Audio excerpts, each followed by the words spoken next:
En este video tutorial abordamos la segunda parte de la teoría de la demanda del capítulo 2 de microeconomía. En concreto nos vamos a centrar en el estudio o análisis del efecto sustitución y efecto renta, que es típico de un curso de teoría microeconómica, y en la segunda parte de este video tutorial vamos a estudiar la demanda de mercado.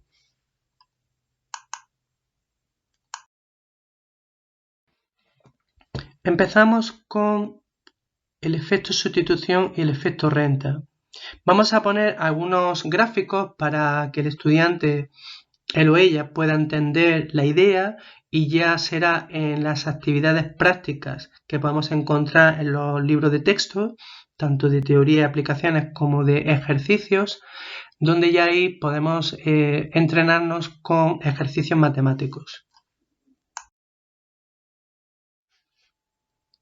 Vamos a considerar de nuevo dos bienes, el bien X y el bien Y.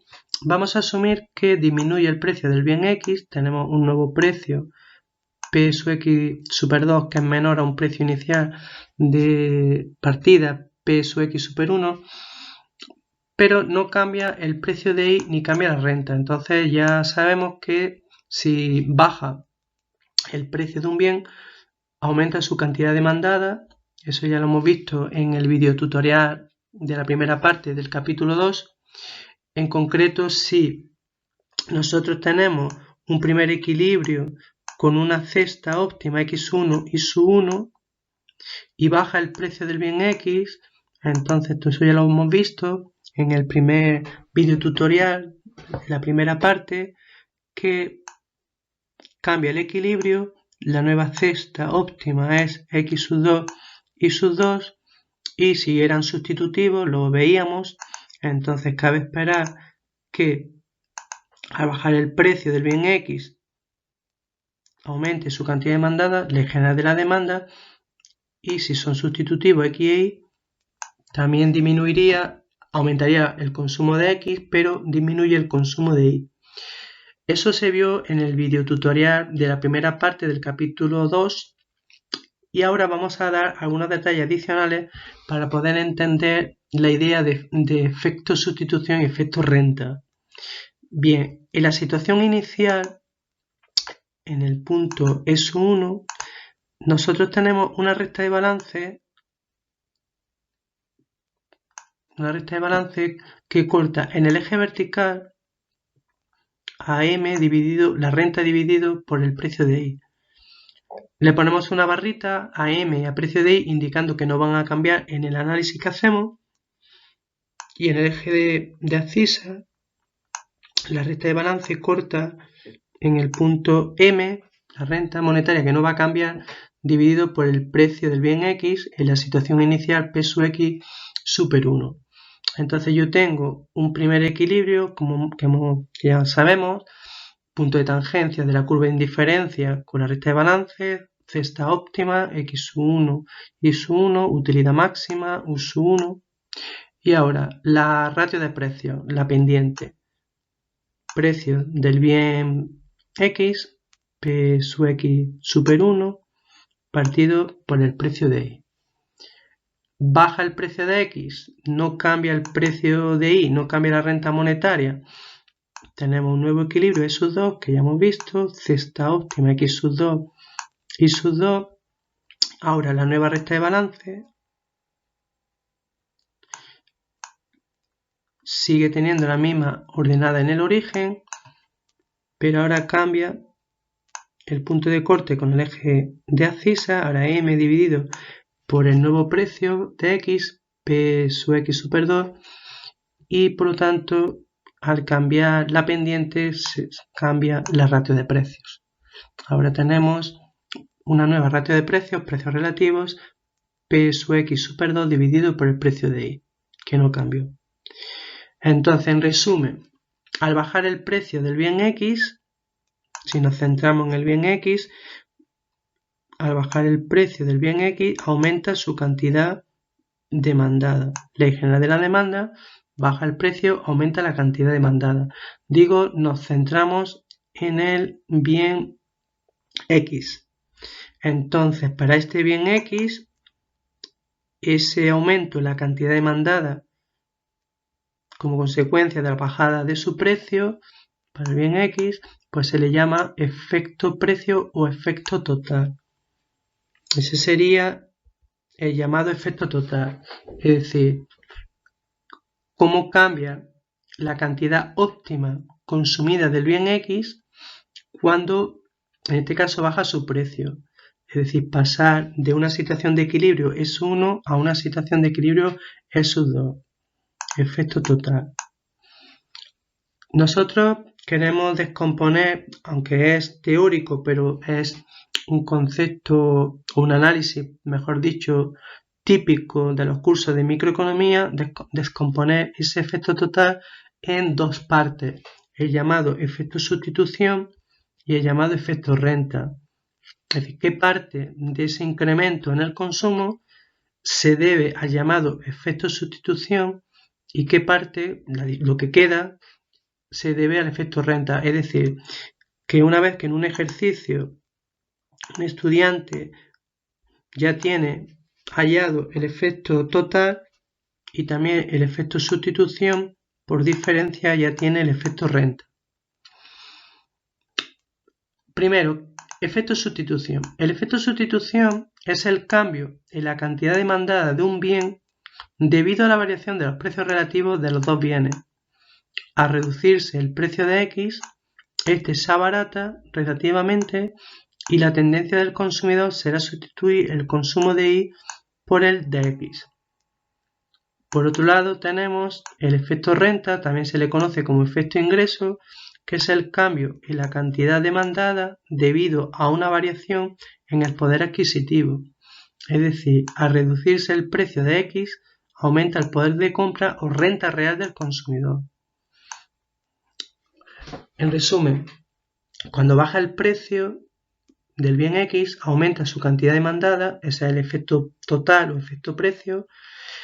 Queremos saber, aunque es complicado porque como aquí tenemos en la práctica los dos efectos actúan simultáneamente, pero de manera, aunque sea teórica, queremos saber qué parte de ese efecto total se debe a la reacción del consumidor cuando cambian los precios relativos de los bienes y qué parte se debe a la mejora de su poder de renta o la mejora de su poder adquisitivo.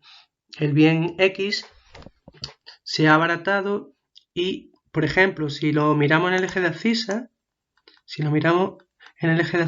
nosotros podemos ver que esta es la cantidad máxima que se puede comprar del bien X si se destina toda la renta al bien X y cuando baja su precio podemos comprar más unidades del bien X si toda la renta se destinara a la adquisición del bien X. En definitiva, hay un efecto sustitución que es la respuesta del consumidor o consumidora cuando cambian los precios relativos y sustituye un bien por otro. En este caso, compras más de X menos de Y. Y por otro lado, hay un efecto renta o efecto ingreso que es la respuesta en el consumo cuando mejora tu poder de compra o tu renta real, que se dice en el análisis microeconómico.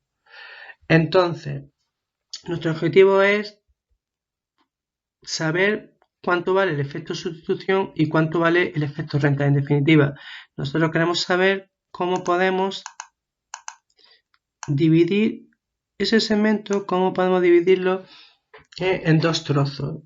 El que se corresponde con el efecto sustitución, la respuesta del consumidor ante el cambio de los precios relativos, y el que se corresponde con el efecto renta, la respuesta en el consumo cuando cambia el poder adquisitivo. En este caso, mejora el poder de compra o renta real. Digo en este caso porque es el caso en el que baja el precio del bien X.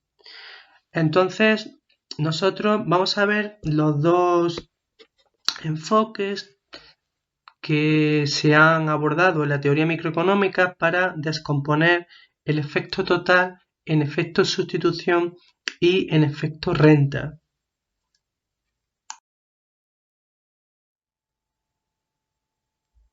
Veamos ahora cómo tanto Slutsky, matemático ruso, como Higgs, economista británico, descomponen, vamos a ver su propuesta, el efecto total en efecto sustitución y efecto renta. En ambos casos, como vemos, los gráficos de partida son iguales, es el mismo gráfico que teníamos en la diapositiva anterior.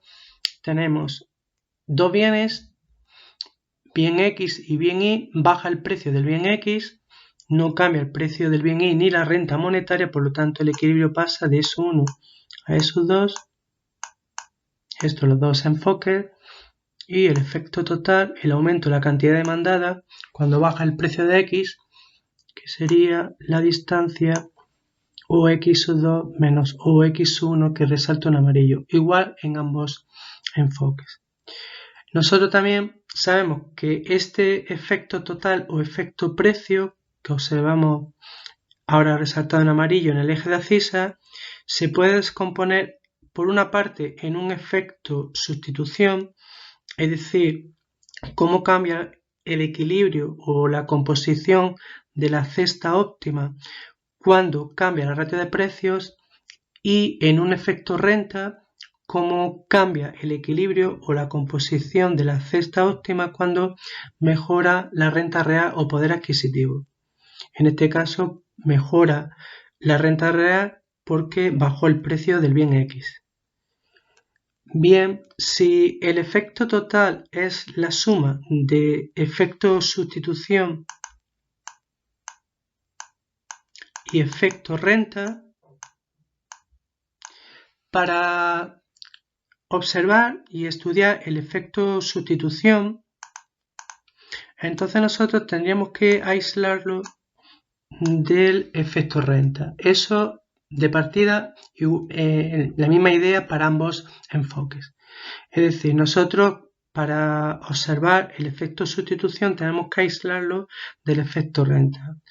Si el efecto renta es el aumento de la cantidad demandada en unidades de cantidad del bien X cuando bajó su precio, es decir, si el efecto renta es el aumento de la cantidad demandada cuando mejora la renta real o poder adquisitivo, para observar el efecto sustitución lo que hacemos es que ese aumento de la renta real ficticiamente se lo quitamos al consumidor para poder observar primero el efecto sustitución.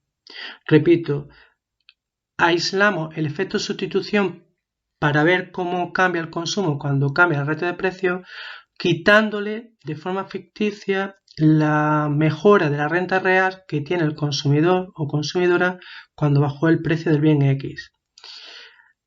Ahora sí hay diferencias según Slutsky y según Higgs. Para Slutsky le vamos a quitar de forma ficticia la renta al consumidor de manera que pueda seguir adquiriendo la cesta inicial a los nuevos precios.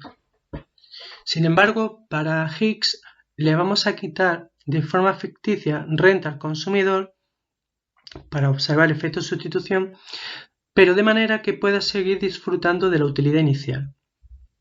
Vamos a ver con más detalle cada una de las propuestas que tenemos en microeconomía. Vamos a empezar con Slutsky. Entonces empezamos, ya lo hemos visto, tenemos un equilibrio inicial, cesta óptima x1, y1, un equilibrio final, cesta óptima compuesta por x sub unidades del bien x y sub unidades del bien y. Entonces ese efecto total, para poder observar el efecto de sustitución, le vamos a quitar ficticiamente renta al consumidor según Slutsky, de manera que pueda seguir adquiriendo la cesta inicial a los nuevos precios. ¿Cómo se consigue esa idea? Pues desplazando hacia abajo en paralelo la recta de balance final. Es decir, la recta de balance final la vamos a desplazar hacia abajo y de forma paralela, haciéndola cortar por S1. Esa recta discontinua que representa una menor renta, por lo tanto la distancia entre las dos recta de balance, la final y la que hemos dibujado en discontinua distancia, sería la mejora en el poder adquisitivo cuando bajó el precio, que se la hemos quitado ficticiamente al consumidor, pero si se observa, la nueva recta que hemos dibujado en discontinua tiene la misma pendiente, esta recta tiene la misma pendiente P sub X super 2 partido por el precio de Y que la recta de balance final. En definitiva, nosotros le hemos quitado ficticiamente renta al consumidor, hemos desplazado hacia abajo la recta de balance, pero al haberla desplazado de forma paralela, entonces tenemos una recta de balance dibujada en discontinua que tiene la misma ratio de precio. Y como la hemos hecho pasar por S1, por lo tanto el consumidor o consumidora puede seguir adquiriendo la cesta inicial, que era X1 y S1, a los nuevos precios. Esa es la idea que hay detrás del razonamiento que hace Slutsky de esta descomposición del efecto total en efecto sustitución, efecto renta. Ahora bien, para observar el efecto sustitución, es decir, cómo cambia la cesta óptima o el equilibrio cuando cambian los precios relativos, en definitiva, el efecto sustitución sería cuánto aumenta la cantidad demandada del bien X cuando cambian los precios relativos. Nosotros observamos que en S1 la recta que hemos dibujado en discontinua es una recta secante, por lo tanto no es un equilibrio. Para que podamos tener un equilibrio necesitamos que esa recta discontinua en rojo, la que representa una menor renta, porque ficticiamente le hemos quitado renta al consumidor, tiene que ser tangente, por ejemplo, en un sub 3 a una curva de indiferencia para, por ejemplo, en E sub 3 ya sí tenemos un equilibrio. En definitiva, tenemos un equilibrio inicial S1,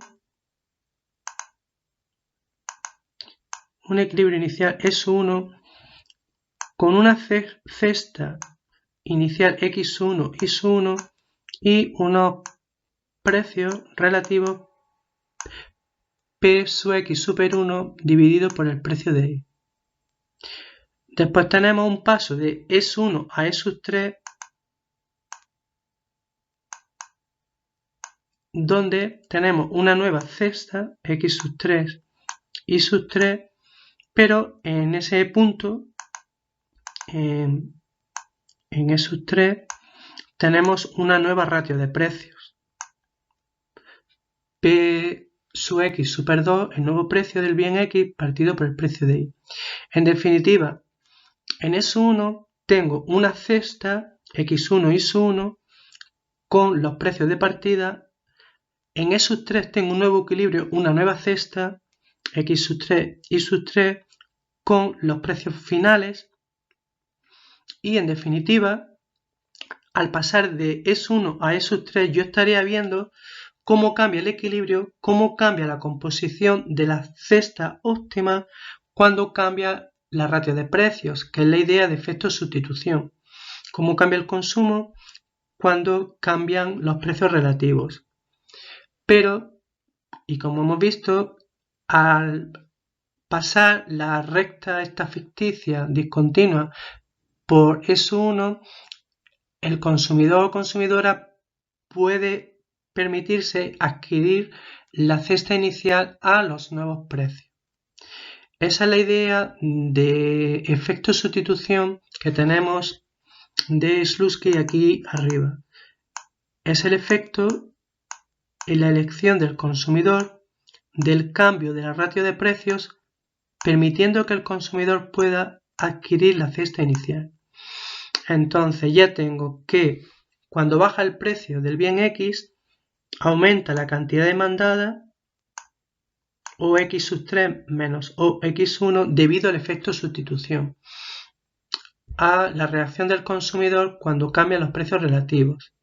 Y ahora el movimiento desde E sub 3 hasta E sub 2 ya me estaría dando el efecto renta, es decir, cómo aumenta la cantidad demandada o la parte del incremento de la cantidad demandada que se debe a la respuesta del consumidor cuando mejora su renta real.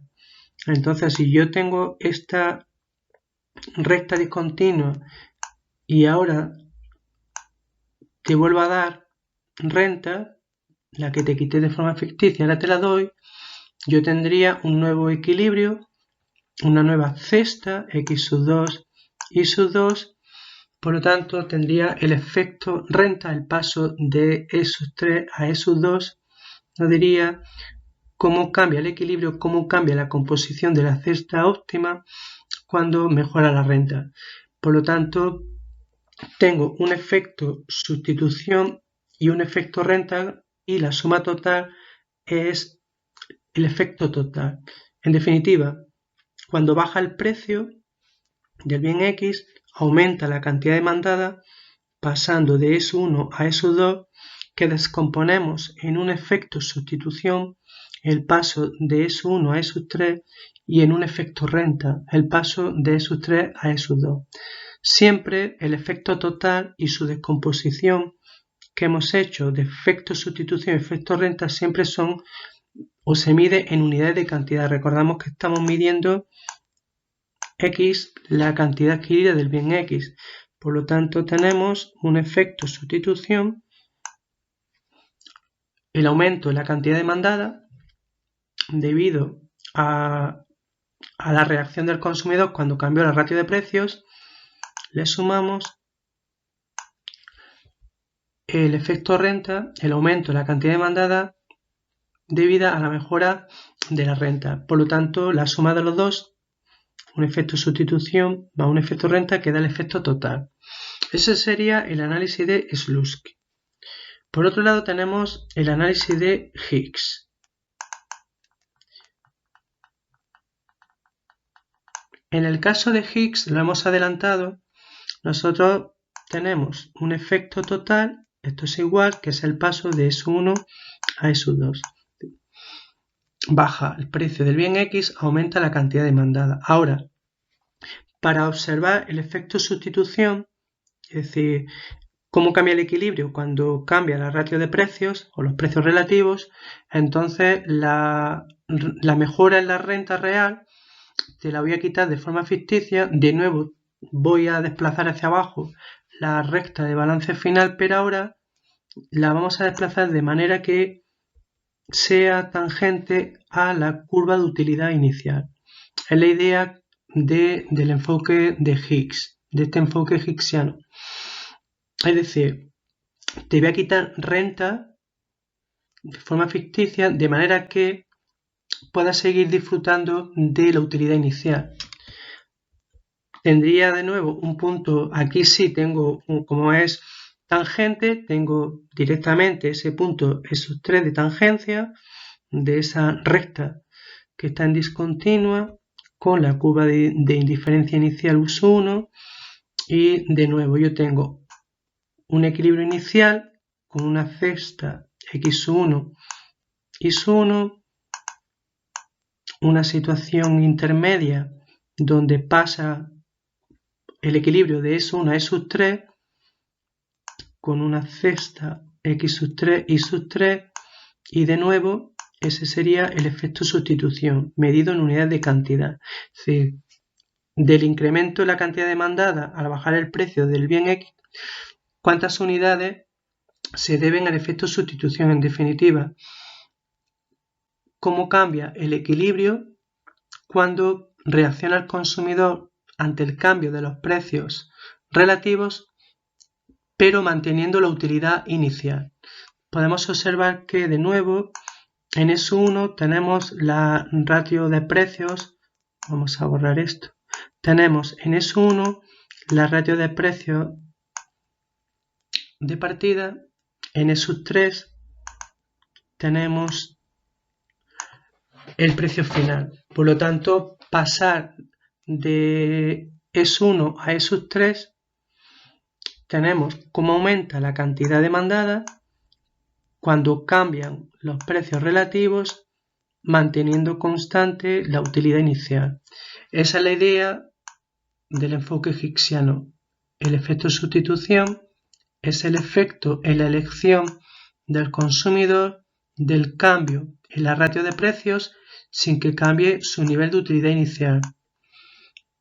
Todo el mundo ve que esta recta que tenemos en discontinua, la que es tangente en el punto SU3, tiene la misma pendiente, por lo tanto, la misma relación de precios que la recta final de balance. Y ya el paso de igual de E3 a E2 sería ya el efecto renta. Es decir, cuánto aumenta la cantidad demandada cuando mejora la renta. Es decir, nosotros estamos en el punto E3, ahora la renta que te quité de forma ficticia te la doy, y por lo tanto el paso de E3 a E2 ya me daría esta parte del aumento de la cantidad demandada en unidades de cantidad que se deben al efecto renta. Sería O X2 menos O X3. Efecto sustitución, efecto renta, la suma, el efecto total. Repetimos, tanto el efecto total como el efecto sustitución y el efecto renta se miden en unidades de cantidad, en este caso referidas al bien X. Veamos ahora de manera resumida, para que se puedan realizar los ejercicios y aplicaciones de la asignatura, los detalles que necesitamos de la versión de Slutsky. En los ejercicios y aplicaciones hay que calcular a cuánto asciende esa renta que ficticiamente le quitamos al consumidor. Antes lo hemos visto, ¿no? De forma ficticia te quito renta y según Slutsky, de manera que puedas seguir consumiendo la cesta inicial a nuevos precios. Entonces, esa renta ficticia que te iba a quitar, la tenemos ya aquí, es delta M igual a X1, paréntesis, P sub X super 2 menos P sub X super 1. Delta M, en realidad en este caso, va a ser un decremento de renta. Es la renta que ficticiamente te voy a quitar, pero de forma general le vamos a poner variación de M. Le voy a poner variación de M, pero como digo, cuando baja el precio y te quito ficticiamente renta, en realidad esto es una reducción de la renta. Vamos a ver de dónde sale esta fórmula, y esta es la fórmula que necesitan los estudiantes para la resolución de los ejercicios y aplicaciones, según Slutsky. Nosotros vamos a verlo de forma rápida. Por ejemplo, nosotros vamos a tomar del punto S1, vamos a tomar la M', que le he llamado M', va a ser la renta que me permite dibujar esa línea en rojo en discontinua. Esa renta ficticia va a ser menor a la renta monetaria. La renta monetaria que tengo aquí o que tengo al inicio, porque M no cambia. Entonces, en definitiva, yo tengo una renta M', que es la que me permite dibujar la restricción presupuestaria cuando cambian los precios, pero que permita al consumidor adquirir la cesta inicial, que es la propuesta de Slutsky, sería X1 por su precio. Recordamos que esa recta que he dibujado en azul tiene un precio que es P sub X super 2, el nuevo precio. Gasto en el bien X. Ahora, el gasto en el bien Y sería I sub 1 por el precio de Y, que no cambió. Y en definitiva, esta sería la restricción presupuestaria para la recta de balance que hemos pintado de forma discontinua en rojo y ahora que he resaltado en azul. La renta de partida. La renta de partida es M, renta monetaria que no cambió. Entonces, en S1 yo tengo X1 por el precio, es decir, yo me estoy refiriendo que la resalto ahora esta M, que señalo aquí, pero que es la misma renta M en la situación inicial, porque la renta no cambió. Entonces, en definitiva, yo tengo X1, la cantidad, por el precio de partida del bien X, más el gasto en el bien Y, que es I1 por el precio de Y que no cambió, y eso es igual a la renta monetaria de partida que no cambia.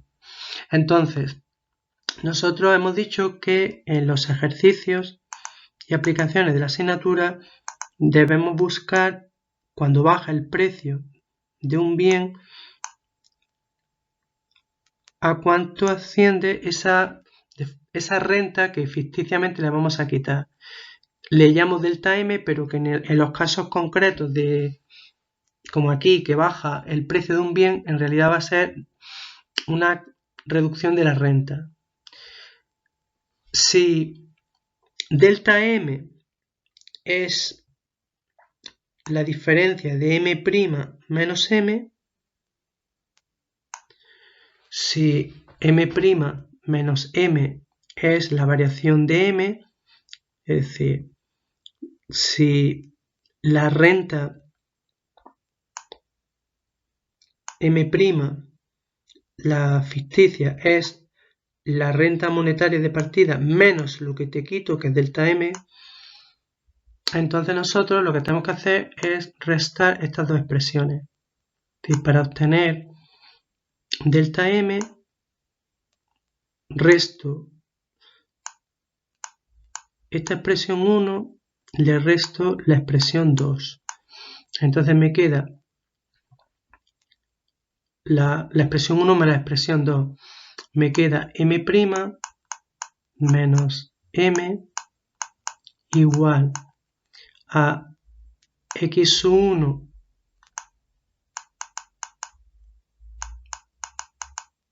por P sub X super 2 menos X1 por P sub X super 1. Y ahora esto menos esto se me iría y en definitiva me queda X1 por P sub X super 2 menos X1 por P sub X super 1, saco factor común y es lo que tenemos aquí abajo. Es decir, yo tengo que delta M, la renta ficticia que te quito, que hemos dicho que la práctica va a ser decremento de M, sería X1, la cantidad del equilibrio inicial, multiplicado por la diferencia de precios, el precio final menos el precio inicial. Repito, para calcular en qué cuantía le quitamos ficticiamente renta al consumidor, esa variación de M, que la práctica va a ser negativa porque todo el mundo entiende, claro, si Px super 2 es menor a Px super 1, por lo tanto ese paréntesis va a ser negativo, y al multiplicarlo por una cantidad que siempre es positiva, la cantidad consumida siempre es positiva, es algo positivo, por lo tanto, en realidad, en los casos en los que estamos analizando, como tenemos en pantalla, una caída del precio de un bien, lo que estamos calculando en realidad es un decremento de la renta, aunque yo le llame el símbolo delta M. Entonces ya tengo una expresión para los ejercicios que debemos recordar. Es decir, nosotros tenemos una renta M' ficticia que me permite o le permite al consumidor adquirir la cesta inicial a los nuevos precios, que es lo que tenemos aquí arriba, M' es la cantidad de renta que le permite comprar la cesta original a los nuevos precios y que es menor a la renta monetaria. Esa M' sería la suma de M, la renta de partida, más delta M, que en la práctica es decremento. Por lo tanto, a la renta de partida M con barras le quito ficticiamente una renta al consumidor y me da M', que es la renta que me permite dibujar la recta de balance que está en discontinuo. Entonces, con estas ideas, para resolver la versión de Slutsky es muy sencillo en la práctica. Solamente hay que recordar estas fórmulas que tenemos aquí. Es decir, M' es M más delta M, donde delta M es la cantidad que corresponde al equilibrio inicial, X1, por diferencia de precios. Precio final menos precio inicial. Finalmente, para terminar con esta diapositiva, vemos que en X3 lo que tenemos es el producto de X3, la cantidad por el precio. En X3 tenemos el precio P sub X super 2 más I3 por el precio de I, que es el gasto en I, y eso también tiene que coincidir con M'. Con estas fórmulas que tenemos aquí en pantalla es suficiente para resolver de forma muy rápida los ejercicios y aplicaciones de Slutsky. Vamos a ver ahora 3 situaciones para entender un poquito mejor la versión de Higgs. En la resolución de ejercicios y aplicaciones de la asignatura, para poner en práctica la versión de Higgs, se recomienda usar la condición de tangencia, esto es, cociente de utilidades marginales igual a cociente de precios. Por ejemplo, empezaríamos en S1, donde el cociente de utilidades marginales sería igual al cociente de precios y obtenemos la cesta inicial X1 y S1. Hacemos lo mismo para buscar el equilibrio S2, igualamos el cociente de utilidades marginales al cociente de precios, en este caso P sub X super 2 dividido por el precio de I, y tenemos la composición de la nueva cesta X sub 2 y sub 2. Y como sabemos, el paso de S1 a S2 es el efecto total. Aumento la cantidad demandada cuando baja el precio, siempre centrándonos en el bien X. Ahora, para hallar la situación intermedia que nos permita dividir el efecto total en efecto sustitución y efecto renta, lo que hacemos es, en E3, igualar el cociente de utilidades marginales a la nueva ratio de precios, pero de manera que se siga disfrutando de la utilidad inicial. Eso nos va a dar una cesta X3 intermedia y por lo tanto el paso de S1 a S3 es el efecto sustitución, que cuando baja el precio de X siempre es positivo, y el paso de S3 a S2 vemos que aumenta la cantidad cuando mejora la renta, por lo tanto estamos en un bien normal. En definitiva, un efecto renta también positivo que refuerza el efecto sustitución y nos da un efecto total que es la suma de los dos. Ese es el caso estándar que nos vamos a encontrar en ejercicios y aplicaciones, pero vamos a plantear también dos casos adicionales. El primero, que lo vemos en el lado de la derecha en pantalla arriba, es el caso de un bien que es inferior, un bien X, que es inferior pero no es un bien Giffen. Es decir, es un bien que no invalida la ley general de la demanda, que es el caso de los bienes Giffen, pero es inferior porque cuando mejora la renta cae el consumo. Vamos a verlo empezando por el equilibrio inicial S1, X1 y S1, el paso de siempre de S1 a S2 nos da una cesta X2 y S2 y por lo tanto vemos que tenemos un efecto total positivo. Baja el precio, aumenta la cantidad la cantidad demandada del bien X. Por lo tanto, tenemos un efecto total positivo, por lo tanto no es un bien given. Es un bien que sigue la ley general de la demanda. En el caso concreto que tenemos, para estudiar la situación intermedia, que es E3, observamos que el paso de E1 a E3, esto es un aumento de la cantidad demandada desde OX1 hasta OX3, ese es el efecto sustitución. Lo hemos adelantado, cuando baja el precio del bien X, el efecto sustitución siempre es positivo.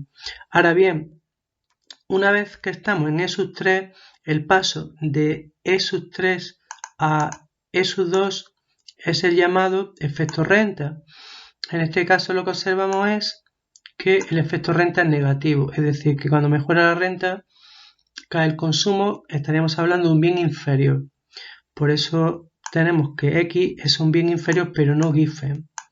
Entonces, en definitiva, lo que observamos es que tenemos un efecto sustitución positivo al que le restamos un efecto renta, pero que es menor, por lo tanto el resultado es un efecto total positivo.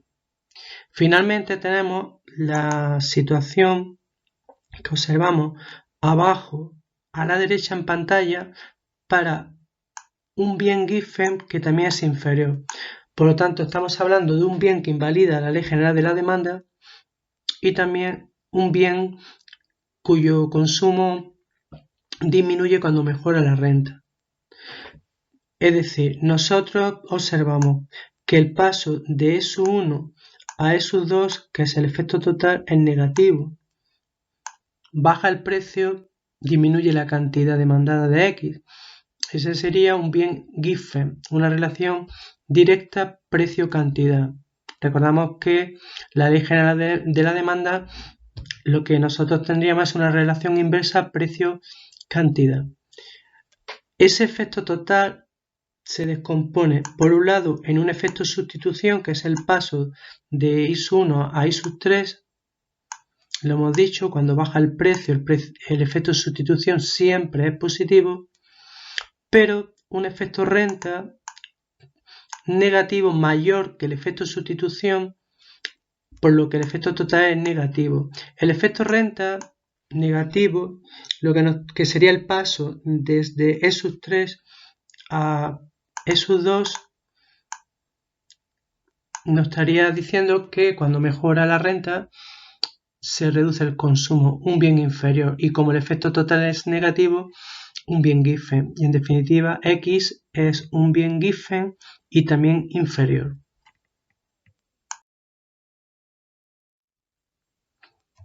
Para ir concluyendo el videotutorial y también el capítulo segundo y también el primer bloque de la asignatura dedicado a la teoría del consumidor y la demanda, vamos a hablar de la demanda de mercado. Es decir, vamos a ver cómo a partir de curvas de demanda individuales, sumándolas horizontalmente, llegamos a la demanda de mercado.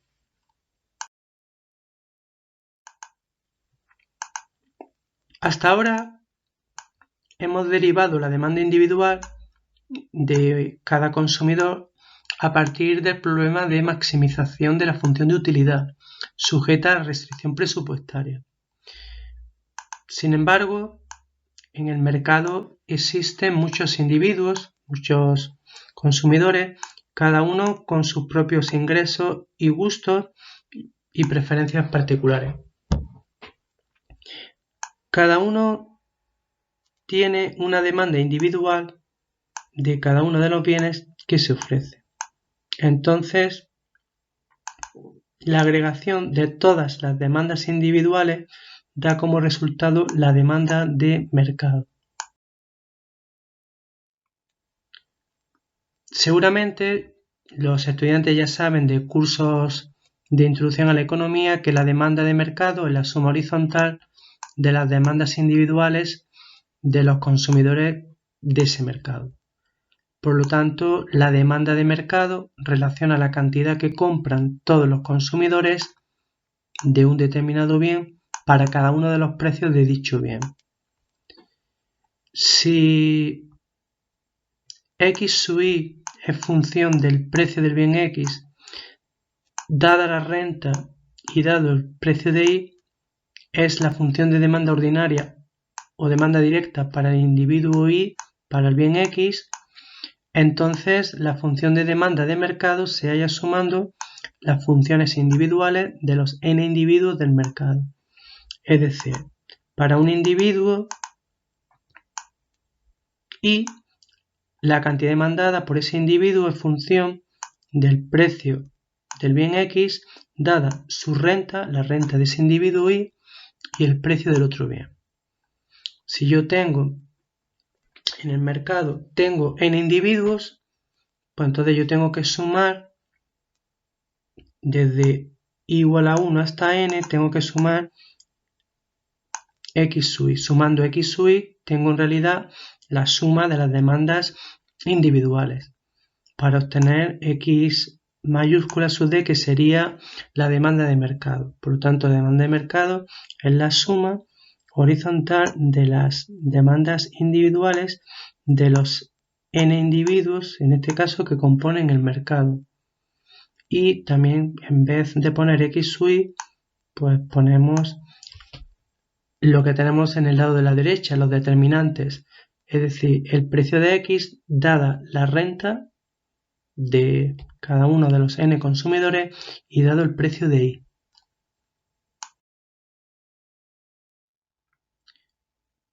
Veamos de manera sencilla, para el caso de dos consumidores, el análisis gráfico de la obtención de la demanda de mercado a partir de las demandas individuales. Vamos a imaginar un mercado, aunque hay miles de consumidores, donde solamente hay dos consumidores. Por lo tanto, para obtener la demanda de mercado, nosotros sumamos horizontalmente las funciones de demanda individuales de cada uno de estos dos individuos A y B que operan en el mercado. Entonces vamos a dibujar la función de demanda inversa para el primer individuo A. Tenemos su función de demanda inversa, Px(xa), recordamos X sub A la cantidad en el eje de abscisa, precio en el eje vertical. Entonces, si el precio de mercado fuese Px super 1, este individuo A estaría dispuesto a comprar X sub A super 1. Y al mismo precio, otro individuo B estaría dispuesto a comprar menos, X sub B super 1.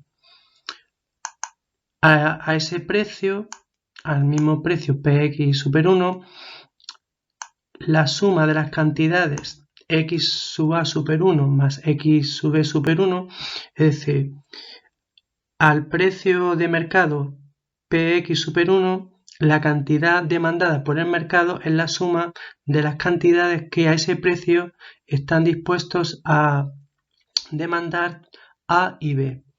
Si baja el precio, por ejemplo, a P sub X super 2,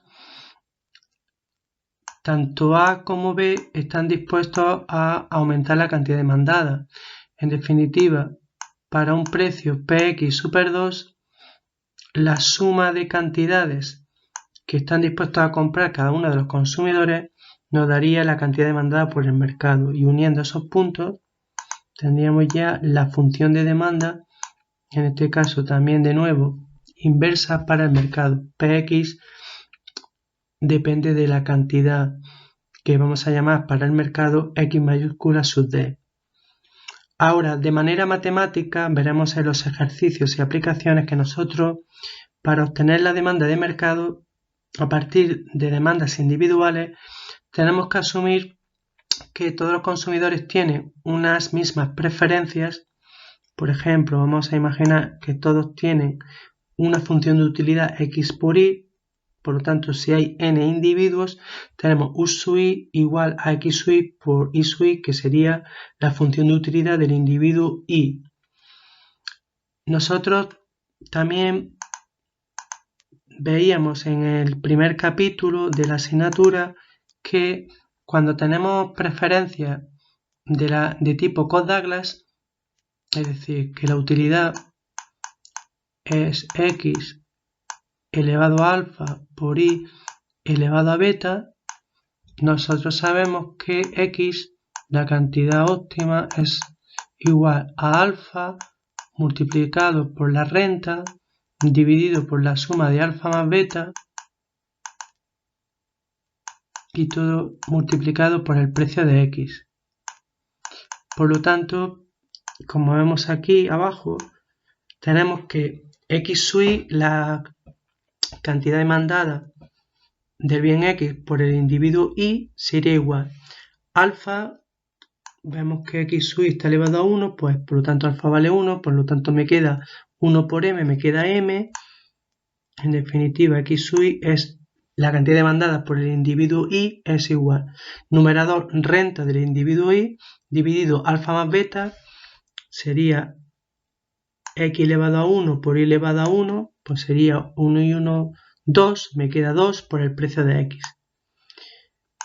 Por lo tanto, y resumiendo, la función de demanda marsaliana para el individuo y nos diría que la cantidad demandada por este individuo y es función, depende del precio de x y su renta. En particular, con esas preferencias x por y sería x sub y igual a la renta dividido por 2 por el precio de x.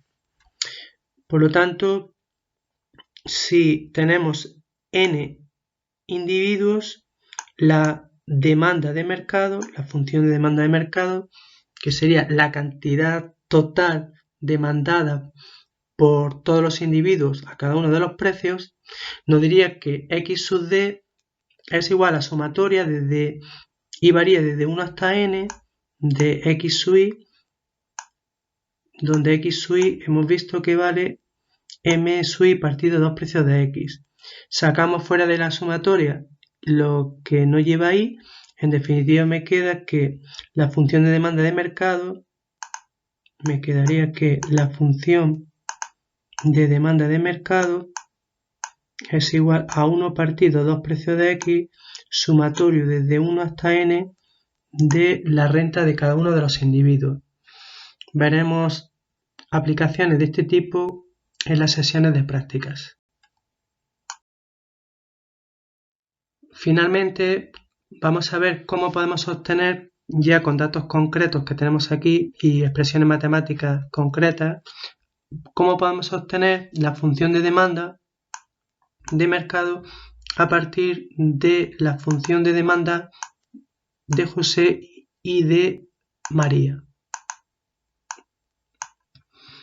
En el caso de José, su demanda individual inversa que tenemos pintada nos dice que tiene un precio de reserva, lo máximo que está dispuesto a pagar, de 50, tiene una función decreciente. En el caso de María, su precio de reserva es 25, función de demanda decreciente. Recordamos que el precio de reserva sería el precio máximo que un consumidor o consumidora está dispuesto a pagar para participar en el mercado. Es decir, José, para precios superiores a 50, no estaría dispuesto a participar en el mercado, y María para precios que estén por encima de 25. Entonces, en los casos como el que tenemos en pantalla, donde tenemos dos individuos que tienen funciones de demanda con distintas ordenadas en el origen, la demanda de mercado resultante es quebrada, como vemos ya en el gráfico. La función de demanda quiebra aquí. Vamos a verlo matemáticamente. Entonces, por un lado, nosotros tenemos las funciones de demanda inversas. Entonces tenemos que la variable precio de x es igual a 50, que es la ordenada en el origen, después menos la pendiente, que es 1/3. Se puede observar aquí que tenemos 1/3, sería 50, variación del eje vertical, variación del eje horizontal 150, sería 5 entre 15, que sería 1/3. Por lo tanto, en definitiva tenemos precio de X igual 50 menos 1/3 X sub A. Y esta sería la demanda inversa, precio en función de la cantidad. Para María tendríamos que la demanda inversa sería igual a 25, que es la ordenada del origen, precio máximo que está dispuesto a pagar, menos la pendiente, pues sería variación vertical 25, variación horizontal 50, sería 25 entre 50, que simplificando sería 1/2, por lo tanto tenemos 25 menos 1/2 X sub B. Ya tenemos las demandas inversas. Ahora, nosotros necesitamos las demandas directas. En todos los ejercicios y aplicaciones necesitamos las dos, las inversas y las directas.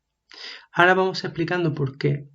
Vamos a buscar la función directa, es muy fácil. Para ello lo que tenemos que hacer es despejar X sub A y tenemos que X sub A es igual a 150 menos 3 por el precio de X. Lo mismo lo hacemos para María, despejamos X sub B y me queda que X sub B es igual a 50 menos 2 por el precio de X. ¿Cómo hallamos a partir de las demandas individuales la demanda de mercado? Como hemos adelantado, siempre que las funciones de demanda individuales tengan distintas ordenadas en el origen, la función de demanda de mercado va a ser decreciente, pero va a quebrar. Aquí decrece, quiebra y sigue decreciendo. La función de demanda de mercado, su ordenada en el origen, coincide con la de José, que es el que tiene el precio de reserva más alto. Pero desde precios que van de 50 a 25 solamente participa en el mercado José, porque María no está dispuesta a participar. Por lo tanto, para precios que van desde 50 hasta 25 unidades monetarias, este trozo que resalto ahora en amarillo de la función de demanda de mercado coincide con este trozo que resalto en amarillo de José. A partir ya de un precio de 25 o inferior a 25 hasta 0, tenemos que ya para cada precio la cantidad demandada por el mercado es la suma de la cantidad que está dispuesto a demandar A más la cantidad que está dispuesto a demandar B. Matemáticamente, que lo tenemos aquí en pantalla, tenemos una función que va a saltos, se define a trozos. El primer trozo se corresponde, que lo hemos pintado aquí en amarillo para la demanda de mercado y que coincide, hemos dicho, con este trozo que hemos resaltado en amarillo para José. Entonces el primer tramo de la función de demanda de mercado sería precios que van por debajo de 50 y por encima de 25. Para precios que van entre 25 y 50. Para precios que van desde 50 hasta 25, la función de demanda de mercado, la cantidad demandada por el mercado X sub D, coincide con la función de demanda directa de José. Es decir, la función de demanda directa para el mercado, que es lo que tenemos aquí arriba, esta es la función de demanda de mercado directa y aquí abajo tenemos la función de demanda de mercado inversa.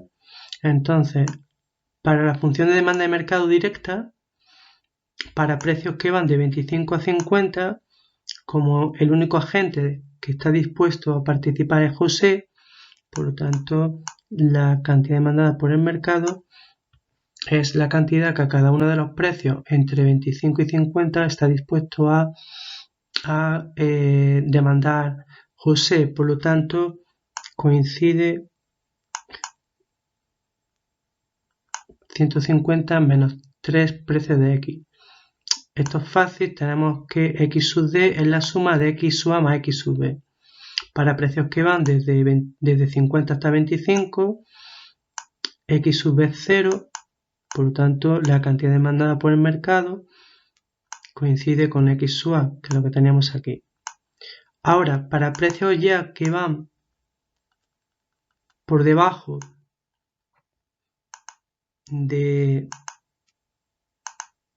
25 hasta 0, ya entonces la cantidad demandada por el mercado es la suma de las cantidades que están dispuestos a adquirir cada uno de los consumidores. Entonces lo que tenemos que hacer es sumar las cantidades de A y de B. Sumamos la cantidad de A y la cantidad de B. Entonces tenemos 150 más 50 son 200 y tenemos menos 3 menos 2 menos 5P, menos 3P, menos 2P, menos 5P. Y ya tenemos la función de demanda de mercado en su forma directa, definida a trozos. Ahora, ¿cómo obtenemos la función de demanda de mercado inversa? Pues muy fácil, basta con despejar el precio. Este precio se despeja. Me queda para el primer tramo 50 menos un tercio de X sub D, para el segundo tramo 40 menos 0,2 X sub D. Ahora bien, cuando tenemos la función de demanda inversa, los intervalos se definen para las cantidades. Esto es algo que tiene que recordar el estudiante. Entonces tengo para el primer tramo, el primer trozo, el que hemos visto que coincide con la función de demanda de José, las cantidades los vemos van desde 0 hasta 75, que es en el momento donde quiebra la demanda de mercado. Entonces, en resumen, el primer tramo se define para precios de 50 a 25 y para cantidades de 0 a 75. Y ya a partir de aquí, ya el segundo tramo, segundo trozo, ya sería despejar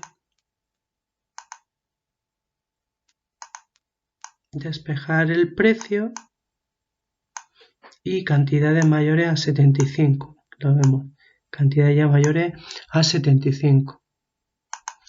Ahora, de manera rápida, para sacar ese 75, lo que se puede hacer es sustituir este precio que señalo, es decir, en el primer tramo trozo, el precio que está en el intervalo, aquí en este caso 25, en la parte inferior de este intervalo, se va a sustituir por el precio de X. Por lo tanto sería 25 por 3, 75, y 150 menos 75 me da 75. Entonces esa es una manera que tiene un estudiante de manera rápida para sacar esa cantidad. Repito, en el primer trozo, el precio del intervalo inferior se sustituye en el precio y se saca la cantidad, que va a ser en este caso 75. Entonces, resumiendo, cuando tenemos funciones de demanda individuales con distintas ordenadas en el origen, con distintos precios de reserva, la demanda de mercado es una demanda que se define a trozos. Para obtener la suma de cantidades, que es lo que hemos visto en la función aquí arriba y la directa de mercado, necesitamos las funciones de demanda directas individuales. Y para definir los intervalos de los precios necesitamos las inversas, es decir, que en cualquier ejercicio o aplicación un estudiante necesita obtener tanto la inversa como la directa. Si te dan en el enunciado la inversa, para cada individuo tienes que hallar la directa. Si te dan la directa, tienes que hallar la inversa. Recordamos, las inversas me dan estas ordenadas en el origen, que son 50 y 25 en este ejemplo. Entonces una función de demanda inversa me está dando información de los intervalos para la demanda directa de mercado. Estos son 50 y 25 que lo observamos en las ordenadas en el origen. Ahora, las demandas directas las necesitamos para sumar XA y XV para obtener la cantidad demandada por el mercado. Entonces, y para terminar, recordamos, las demandas inversas individuales nos permiten definir los tramos de precios para la demanda directa de mercado.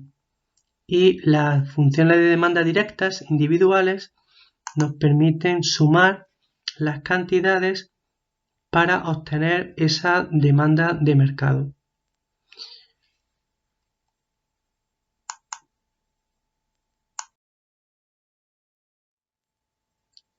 Todos los conceptos de teoría se pueden aplicar y lo tenemos en el libro de microeconomía de Ediciones Pirámide y también en el libro de ejercicios de la misma editorial. En ambos libros tenemos bastantes aplicaciones matemáticas de todos los conceptos que hemos estado viendo en este capítulo, principalmente ejercicios y aplicaciones del cálculo de forma práctica, numérica, del efecto total y su descomposición en efecto sustitución y efecto renta, tanto en la versión de Slutsky como en la versión de Higgs, y también bastantes ejercicios y aplicaciones para obtener la función de demanda de mercado a partir de funciones de demanda individuales.